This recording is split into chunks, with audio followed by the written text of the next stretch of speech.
Screencast is a tool to record your screen in VoiceOver for tutorials or presentations. In class, we used a how-to video.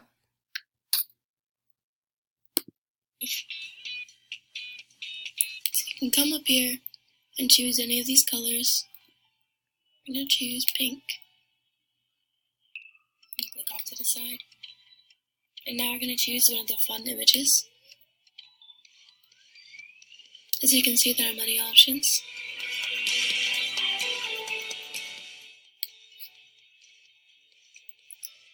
And now for the opacity, you can choose to make it very bright red.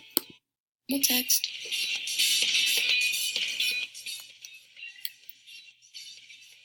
And you highlight it, delete, and you can type what you want.